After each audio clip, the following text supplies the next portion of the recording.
L'argent et la richesse. Un mystère divin. Imagine un instant. Tu es là, submergé par tes soucis financiers, à te demander comment tu vas payer tes factures, comment tu vas subvenir aux besoins de ta famille. Tu cherches une solution, un moyen, une opportunité. Mais tout semble bloqué. Et puis, soudainement, une porte s'ouvre là où tu ne l'attendais pas. Une aide, une opportunité, une main tendue surgit de nulle part. Et tu te demandes, comment est-ce possible? La réponse est simple, mais profonde. Allah est le pourvoyeur ultime. L'argent, la richesse, la prospérité, ce ne sont pas juste des chiffres sur un compte bancaire, mais des bénédictions qu'Allah envoie, parfois d'une manière que nous ne pouvons même pas imaginer. Celui qui place sa confiance en Allah, il lui suffit. Ce verset du Coran est bien plus qu'une simple phrase. Il est une promesse, un engagement divin. Il nous rappelle que l'argent ne vient pas seulement de nos efforts, mais surtout de la grâce d'Allah. Parfois, nous nous épuisons à courir derrière la richesse, à la chercher dans tous les recoins. Alors qu'en réalité, c'est en levant les yeux vers le ciel et en plaçant notre confiance en lui que les portes s'ouvrent.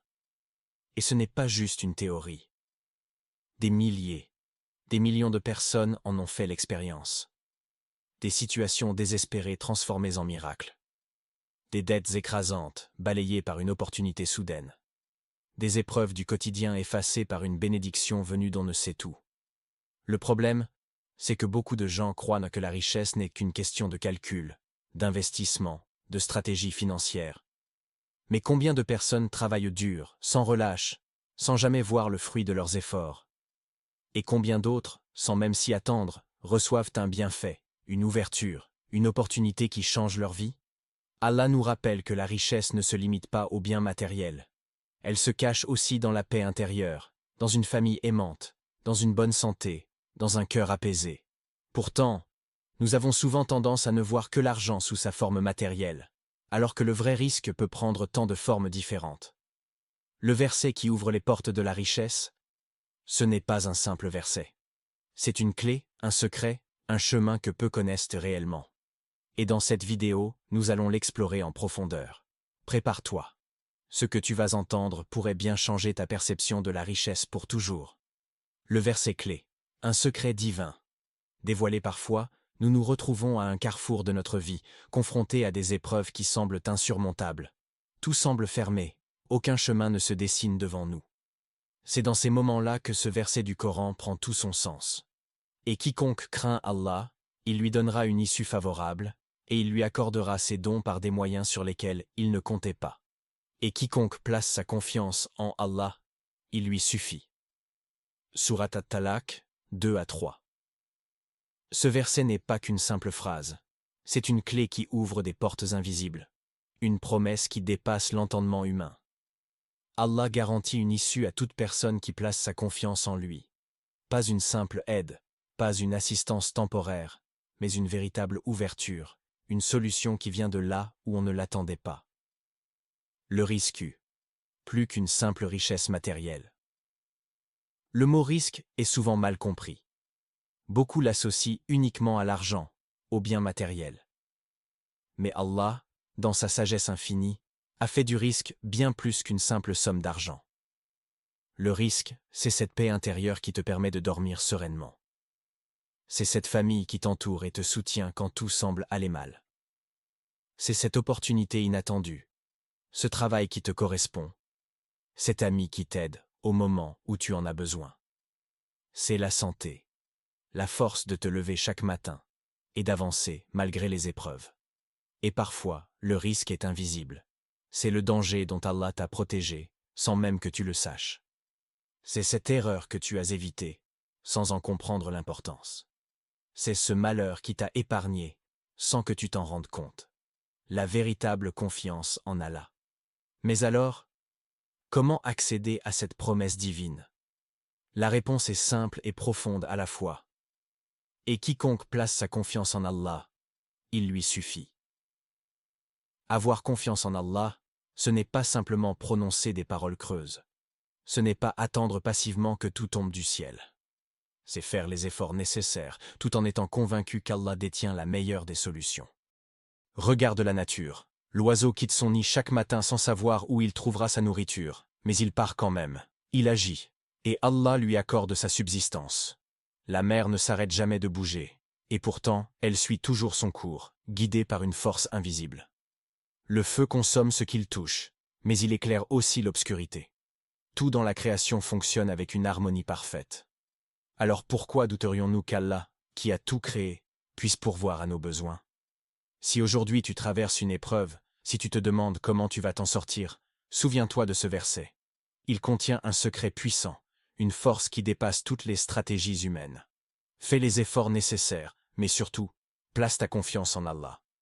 Parce qu'à partir du moment où tu mets ta foi en lui, la solution est déjà en marche. L'épreuve de Aouf ibn Malik. Une fois mise à l'épreuve. Imagine la scène. Un père, le cœur lourd, les yeux fatigués par les larmes et les nuits sans sommeil. Son fils, son unique espoir, son pilier, a été arraché à lui par des ennemis impitoyables. Il ne sait pas où il est, s'il souffre, s'il est encore en vie. L'angoisse ronge son âme comme un feu dévorant. Cet homme, c'est Aouf ibn Malik. Son fils a été capturé, et avec lui, toutes ses certitudes se sont envolées. Qui, dans cette situation, ne sombrerait pas dans le désespoir? Qui ne crierait pas à l'injustice? Mais Aouf fait quelque chose d'extraordinaire. Plutôt que de se laisser submerger par la peur, il cherche la meilleure source de réconfort, le messager d'Allah. Il se tient devant lui, la voix tremblante mais pleine d'espoir. Il n'implore pas seulement une aide humaine, il veut une direction, un chemin à suivre. Et là, le prophète, avec cette sagesse divine qui dépasse toute logique humaine, ne lui promet ni soldats, ni armes, ni expédition pour aller récupérer son fils. Non.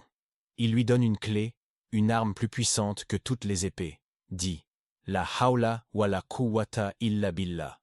Il n'y a de force ni de puissance qu'en Allah. Une leçon dans l'obscurité. Réfléchis un instant. Aouf ibn Malik est dans la pire situation possible. Son fils est aux mains de ceux qui veulent du mal. Et pourtant, le prophète lui donne une simple phrase à réciter. Pourquoi? Parce que cette phrase contient un secret que seuls ceux qui ont une foi profonde peuvent comprendre. Elle signifie que toute la force appartient à Allah. Elle rappelle que rien ne se passe sans sa permission. Elle libère le cœur du fardeau du doute et de la peur. Aouf retourne chez lui.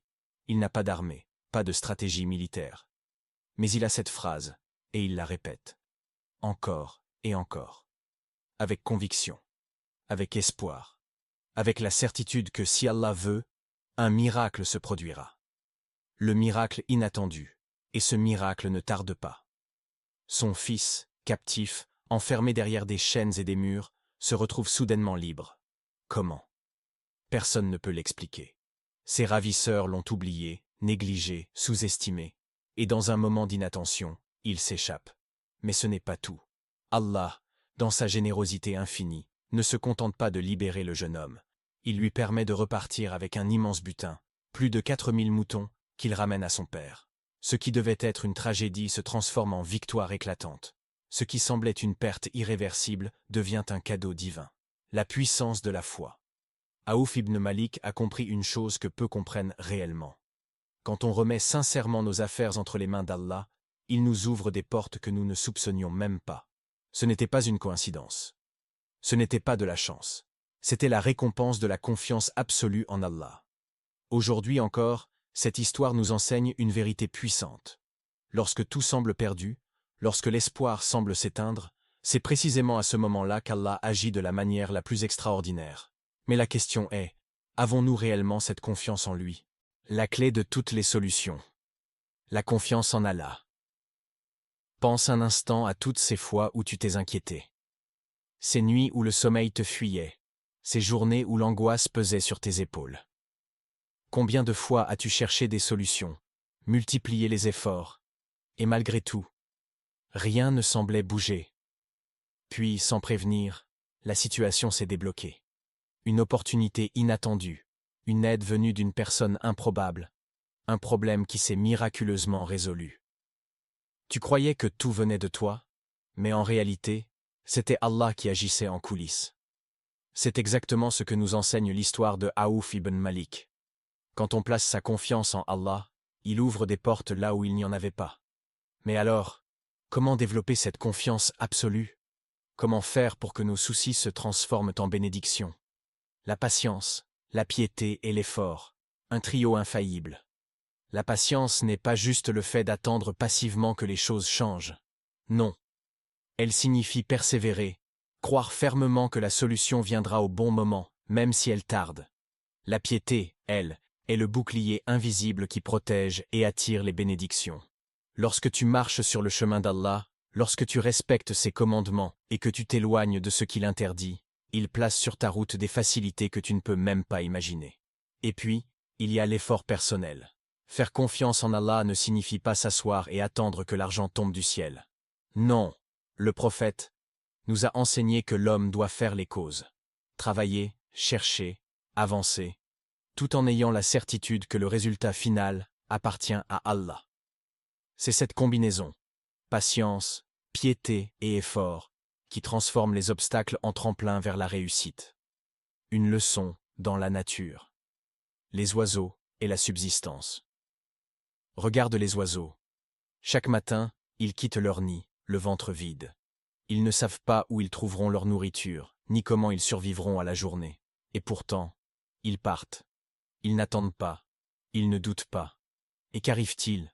Allah pourvoit à leurs besoins. Chaque jour, le prophète a dit: si vous placez votre confiance en Allah comme il se doit, il vous accordera votre subsistance comme il le fait pour les oiseaux. Ils partent le matin le ventre vide et reviennent le soir le ventre plein. Ce hadith est d'une puissance incroyable. Il nous montre que la confiance en Allah n'est pas une théorie abstraite. C'est une réalité observable, visible dans la nature, présente dans chaque être vivant. Et si les oiseaux, qui ne prient pas, qui ne jeûnent pas, qui ne connaissent même pas le Coran, reçoivent leur subsistance sans faille, que dire alors d'un croyant qui place sa confiance en Allah? Tu n'es pas seul. La force du tawakkul. Le tawakkul, cette confiance absolue en Allah, est un remède contre l'anxiété, contre la peur du lendemain, contre l'angoisse de l'inconnu. Peu importe la difficulté que tu traverses en ce moment, sache qu'Allah sait, voit et entend. Peut-être que la solution que tu cherches est déjà en route. Peut-être qu'Allah retarde certaines choses pour te donner quelque chose de bien meilleur. Peut-être que ce que tu crois être une épreuve est en réalité un bienfait déguisé. La clé, c'est de ne jamais douter de lui. Place ta confiance en Allah, fais les efforts nécessaires, et regarde comment il ouvre les portes de l'impossible. Ôtez maintenant, à toi d'agir. Tu as entendu ces paroles. Tu as compris la force de ce verset. Mais une question demeure. Que vas-tu faire maintenant? Laisse-moi te dire une vérité. Rien ne changera si tu n'agis pas. Si aujourd'hui, tu es confronté à des épreuves financières, des doutes, des inquiétudes, ne reste pas dans l'attente passive. Fais ce qu'Allah t'a enseigné. Récite ce verset. Fais le tien. Dis-le avec conviction, avec foi, encore et encore. Fais des invocations avec un cœur sincère. Et quiconque craint Allah, il lui donnera une issue favorable, et il lui accordera ses dons par des moyens sur lesquels il ne comptait pas. Sourate At-Talaq 2-3. Chaque mot de ce verset est une promesse divine. Une porte que tu ne vois pas encore, mais qui est prête à s'ouvrir. La vraie richesse. Une question de cœur. Ne tombe pas dans le piège de croire que la richesse se limite à l'argent. L'argent est un outil, pas une fin en soi. Combien de riches sont malheureux, rongés par le stress, incapables de trouver la paix? Et combien de personnes modestes dorment sereinement, remplies de gratitude et de contentement? La vraie richesse, c'est la tranquillité de l'âme, la baraka dans ce que tu possèdes, la sérénité d'un cœur proche d'Allah. C'est d'avoir un foyer où règne l'amour, une santé qui te permet d'avancer, une foi qui t'apaise même au milieu des tempêtes. Ne cherche pas seulement la richesse matérielle. Cherche une subsistance bénie, licite, porteuse de bienfaits dans ta vie et dans l'au-delà. Une dernière invocation pour toi. Avant que cette vidéo ne se termine, prends un instant. Ferme les yeux. Et répète avec moi cette invocation. Ô Allah, accorde-moi une subsistance bénie. Éloigne-moi de ce qui est illicite. Ouvre-moi des portes de richesse et d'abondance que je ne soupçonne pas. Guide-moi sur ton chemin et remplis mon cœur de gratitude et de sérénité. Si tu ressens ces mots, si tu les dis avec conviction, alors sois certain qu'Allah t'entend. La question n'est pas de savoir si Allah va répondre, mais quand et comment. À toi maintenant d'avoir cette foi inébranlable. Le changement commence aujourd'hui. Si ce message t'a touché, partage-le. Peut-être qu'il changera la vie de quelqu'un d'autre. Que la baraka soit sur toi. Qu'Allah ouvre pour toi des portes que tu n'imaginais même pas. Abonne-toi à cette chaîne pour plus de contenu te rapprochant d'Allah.